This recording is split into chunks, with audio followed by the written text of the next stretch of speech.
Hey, what is up guys? MKBHD here, and a while back I made a Dear Apple video, basically begging Apple to update the aging Mac Pro. Then a little while after that, I included the Mac Pro in a top 5 most overpriced tech video. And I even did a 5-part video series called the Hackintosh Pro Project, which was basically to create an alternative to the machine that Apple just would not update, the Mac Pro. But here we are in 2013, and of course yesterday at WWDC, Apple finally did it. They finally completely overhauled and redid the Mac Pro. So it's a very mind-blowing machine. So without any further ado, this is a Mac Pro explained. Now, we were first shown the preview or sneak peek of this new Mac Pro at WWDC. It got a lot of oohs and ahs for the crowd because of these weird lines and these weird curves that they were showing on the screen. And we'll get to the design in a second, but obviously it's a redesigned machine completely from the bottom up. This takes almost nothing other than the idea of a workstation spec machine from the previous generation Mac Pro. So it is a Mac Pro,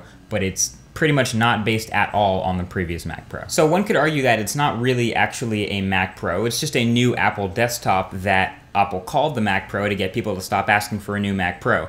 But that's not true. This really is a Pro machine. It's a Mac Pro. It doesn't feel like a successor to the very long history of Mac Pros and Power Macs that have that same form factor, but I can tell you that this is definitely a Mac Pro. So the ridiculous specs of this workstation are the easiest way to tell that it is definitely a Mac Pro again, as we have the same workstation grade parts inside. And the most impressive part is that all the internals are 2 to 3 times faster than the previous generation highest end Mac Pro, which was not a slow machine at all.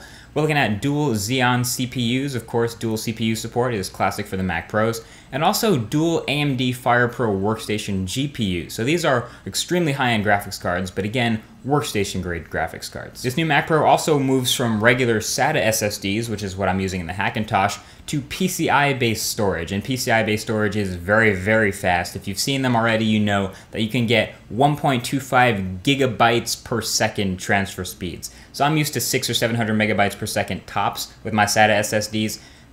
1.2 gigabytes per second for PCI-based SSDs. This is going to be really, really fast storage. And you also have extremely fast RAM in this new Mac Pro, coming in at 1866 megahertz instead of 1600 megahertz. And lastly, when you flip it around to the back, the new Mac Pro has a much improved I/O array, a whole bunch of new ports that are awesome that the old Mac Pro did not have. So you have 4 USB 3.0 ports, you also have 6 Thunderbolt 2.0 ports, and you also get HDMI and 2 gigabit Ethernet ports thrown in there. So I like that there's HDMI. That's valuable, and we'll talk about that in a second, but definitely a huge I/O improvement. Now, the whole point of a desktop computer is the ability to expand and upgrade it in the future. As parts get better, you can put in better parts into your desktop.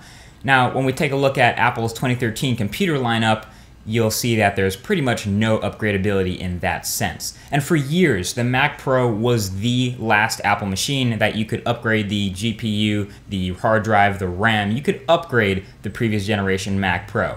And now this. The CPUs, the GPUs, the storage, basically all the memory, everything is basically guaranteed soldered to or glued to the circuit board. There is pretty much no expandability. So how do they expect this to be a Pro machine? Apple says Thunderbolt. And that is why there are 6 Thunderbolt 2.0 ports on the back of this new Mac Pro. That's why they have an entire page on the Mac Pro's website dedicated to trying to convince you how awesome Thunderbolt 2.0 is. And that's why they have that line on their site that says that this is the most expandable Mac yet. It's because they want you to believe that Thunderbolt is a way of expansion in the future. Now, don't get me wrong, Thunderbolt is good. I love 20 gigabit per second transfer speeds. I love the daisy chaining ability and everything. That's great. But that means that your storage all now has to be external via those Thunderbolt 2.0 ports, which means your nice, simple-looking Mac Pro setup could go from looking like this to looking a lot more like this, meaning you aren't going to have a very clean setup if you tend to use a lot of storage. You can't even throw a new hard drive in there. You have to use external expansion. If I want to add a 2 terabyte hard drive, I can't just shove it in like I could in any of the previous Mac Pros. You have to use an external storage, which is a bit of a con, I would say. Now, the real head spinners here with this new Mac Pro are the size and the design. The size and the design are the most impressive, very different things about this versus the rest of Apple's lineup and the rest of the computers that exist right now.